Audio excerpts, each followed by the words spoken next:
नमस्कार, जय श्री राम। बात करेंगे बिहार के ओपिनियन पोल के बारे में।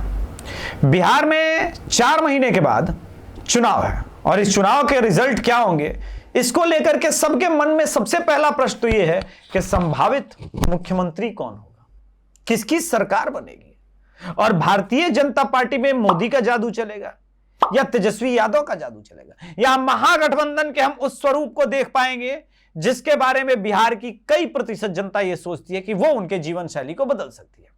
प्रशांत किशोर कहां आके खड़े होते हैं, इन सब प्रश्नों का उत्तर हमने ढूंढने का प्रयास किया। यह पहला ओपिनियन पोल है और इस ओपिनियन पोल में हमने सिर्फ पूर्वी चंपारण, पश्चिमी चंपारण, छपरा यानी सारण रीजन और मुजफ्फरपुर को पकड़ा है।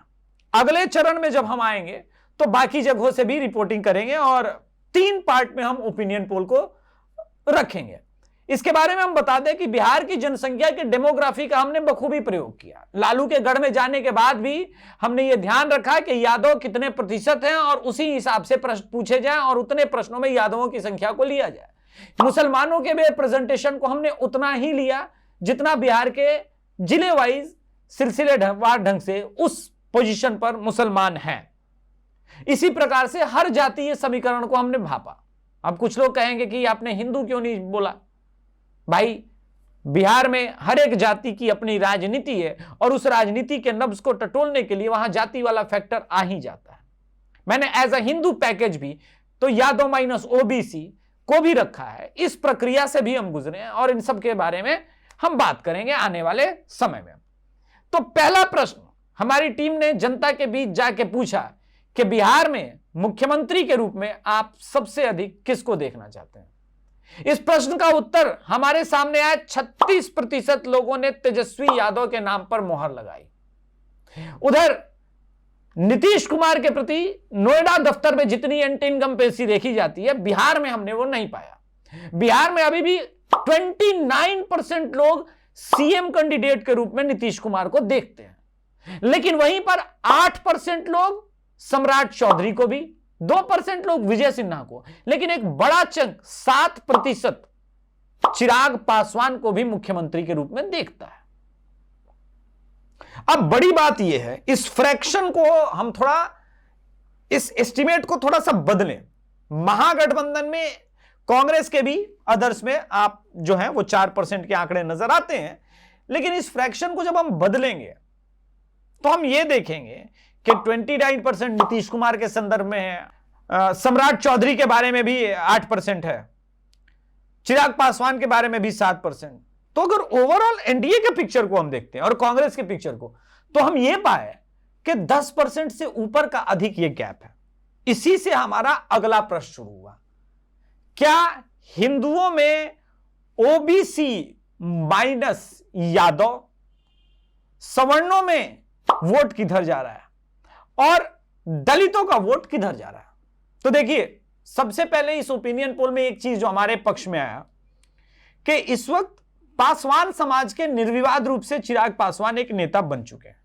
इसमें कहीं कोई अतिशयोक्ति नहीं है। और अगर नोएडा के ऑफिस में बैठ के कोई ये सोच रहा है कि ये सत्य नहीं है, तो आने वाले समय में वो भी ये मान लेगा इस सत्य को। लेकिन आश्चर्य की बात है कि चिराग पासवान के साथ सिर्फ दलित नहीं जुड़े हैं। चिराग पासवान के साथ सवर्ण का भी तबका उन्हें पसंद कर रहा है और ओबीसी में भी एक बड़ा चंक है जो धीरे धीरे चिराग पासवान की तरफ शिफ्ट होता हुआ नजर आ रहा है।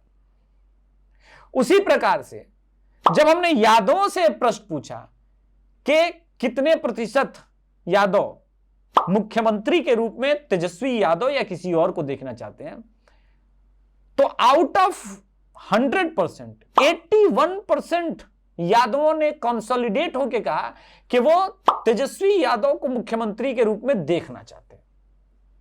यह नंबर 2020 के एक्चुअल वोटिंग के तुलना में थोड़ा अधिक है, यानी इस बार 2025 के चुनाव में और अधिक यादवों का तेजस्वी यादव के लिए कंसोलिडेशन दिखता है। इसी से हमारे मन में सबसे बड़ा प्रश्न आया कि भाई, माई समीकरण में हमने वाई देख लिया, एम का मूड किधर है? अब ये एम के मूड पर ही एनडीए की रणनीति भी तय होनी है। लगता होगा चिराग पासवान को नीतीश कुमार को, जीतन राम मांझी को, उपेंद्र कुशवाहा को कि भाई ये मुख्यमंत्री बन सकते हैं या इनको मुसलमानों का भी वोट मिलेगा। हालांकि ये मुख्यमंत्री तो नहीं बन सकते, लेकिन मेरे कहने का ये मतलब है कि भाई कम से कम मुसलमानों का वोट इनको मिलेगा, ये जरूर, क्योंकि सेकुलरिज्म के नाम पर ये भी घूमते हैं। बड़े अफसोस के साथ कहना पड़ेगा कि हमने ऑल इंडियन इत्तेहाद मुसल्लमीन को भी यहां पर ऐड किया और प्रशांत किशोर को भी, लेकिन लगभग 91% मुसलमानों ने कहा कि वो महागठबंधन को वोट करेंगे। कुछ मुसलमानों ने नीतीश कुमार के काम पे, जब हमने रिवर्स क्वेश्चन किया कि आपका काम कैसा लगा नीतीश कुमार का, उन्होंने माना कि उनको फायदा हुआ है। हमने पूछा उनसे कि क्या नरेंद्र मोदी सरकार में उन्हें शौचालय मिले, क्या आवास योजना मिला, क्या किसान सम्मान निधि योजना मिल रही है। उन्होंने स्वीकारा कि यह सब कुछ मिल रहा है, लेकिन वो वोट महागठबंधन को करेंगे। तब बड़ा प्रश्न मेरे मन में आया कि क्या इस माई समीकरण को रोजगार से लेना देना है। देखिए, मैं बड़ा ब्रेक करने जा रहा हूं, इस प्रकार का ओपिनियन पोल कोई नहीं करता। रोजगार मुद्दा है, बता देंगे 34-35% लोग हैं, 40% लोग, इस फर्जीवाड़े में मैं नहीं पड़ता। मैं पहले यह तो देख लूं कि जो सामने वाला है उसके लिए रोजगार कितना बड़ा वास्तव में मुद्दा है। तो जिन्होंने रोजगार के लिए वोट करा हमारे पोल में और कहा कि रोजगार नहीं है, हमने उनसे पूछा कि 2020 में उन्होंने किसको वोट किया। उत्तर आया कि हमने राजद को वोट किया था। हमने उनसे पूछा कि उनकी फैमिली 2015 में किसके साथ खड़ी थी, तो राजद। उनमें से कई ने माना कि वो परंपरागत रूप से राजद के वोटर हैं। अब अगर राजद के वोटर है और उनके लिए रोजगार, लॉ एंड ऑर्डर और सेफ्टी मुद्दा है, तो वो झूठ बोल रहे हैं। वो इसलिए झूठ बोल रहे हैं क्योंकि अगर वो मुद्दा होता तो राजद को वोट नहीं करते, वो जनसुराज की तरफ शिफ्ट होते, क्योंकि हमने जनसुराज वाला पासा फेंका। तो इसका पूरा ओवरऑल विवरण ये है कि कितने प्रतिशत लोग मानते हैं रोजगार। तो भाई रोजगार को लेकर के 29% लोगों ने माना कि हां रोजगार एक मुद्दा है। स्वास्थ्य बड़ा मुद्दा है, लगभग 26% लोगों ने मांगा। लेकिन ओवरऑल एक बड़ा पिक्चर जो बैलेंस करता है वो है शिफ्ट। कई प्रश्न हमने कुछ घुमा फिरा के पूछे, जैसे कुर्मी समाज से हमने पूछा कि ये बताइए आप तेजस्वी यादव को सीएम क्यों नहीं देखना चाहते। जब ऑफ कैमरे बात हुई तो उत्तर मिला कि भाई ये सब कुछ प्रशासनिक स्तर का खेल है, यादवों का मनोबल बढ़ जाता है लालू राज में। बिल्कुल वैसा ही यादवों का भी मानना है कि भाई एक सेगमेंट का मनोबल बढ़ जाता है उनके राज में। तो ये खेल सिर्फ सत्ता में बैलेंस का है, इसलिए सारे जो फर्जी के प्रश्न होते हैं वो हमने साइडलाइन किए और हमने मुसलमानों से पूछा हिंदुत्व को लेकर के, योगी को लेकर के, मोदी को लेकर के।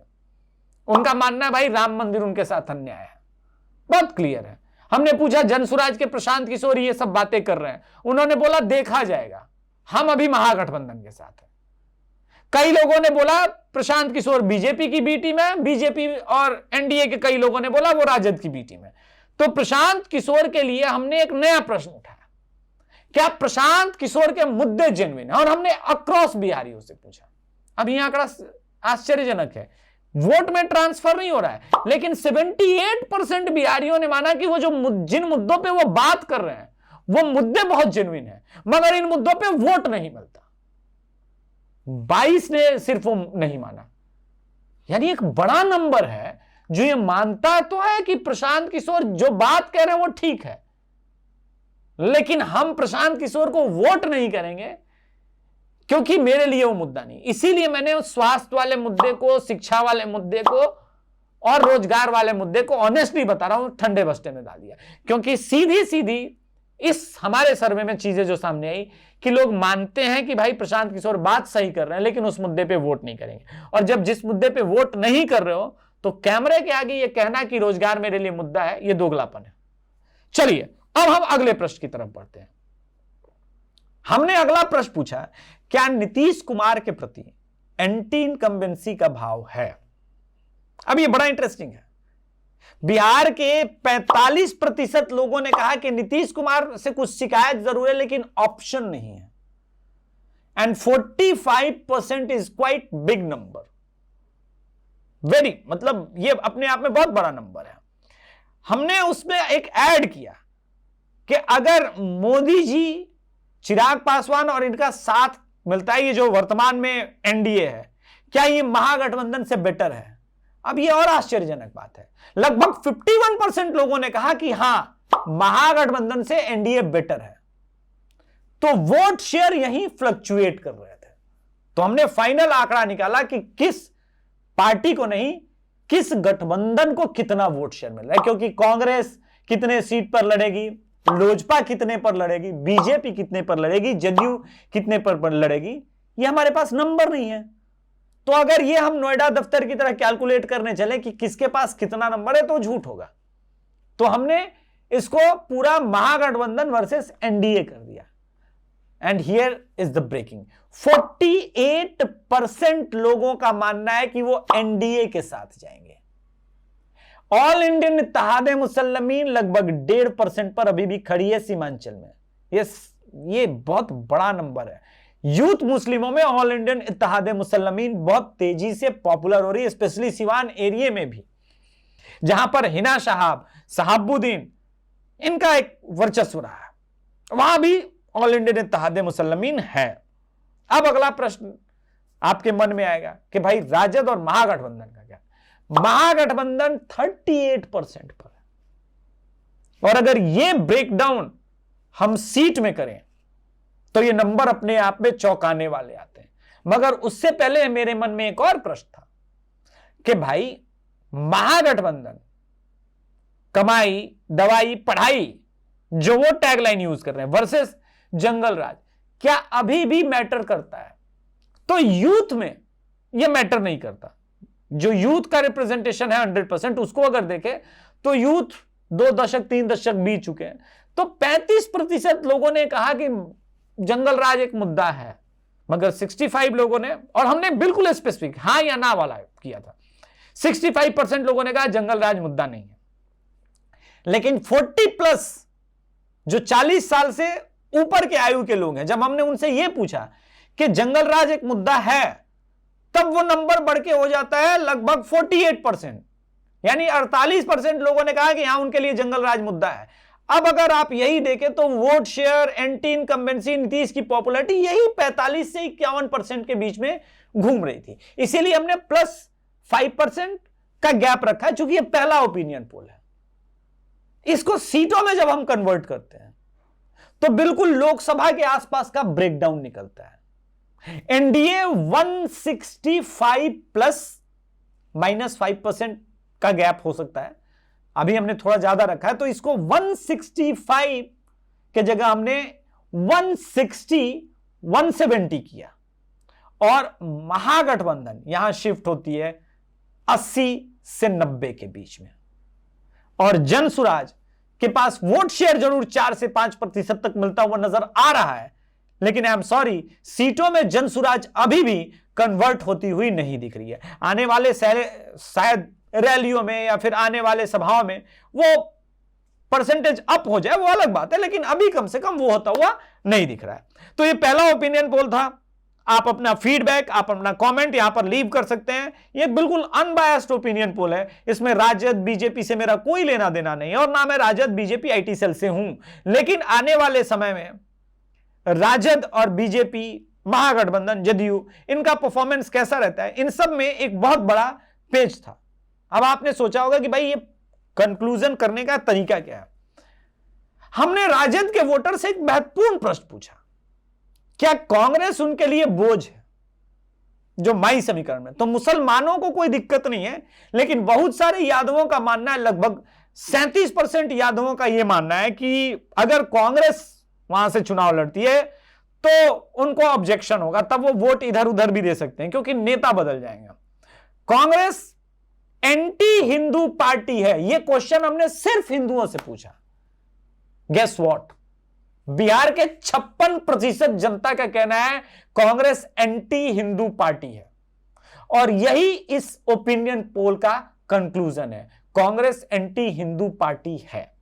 धन्यवाद। जय श्री राम। हर हर महादेव।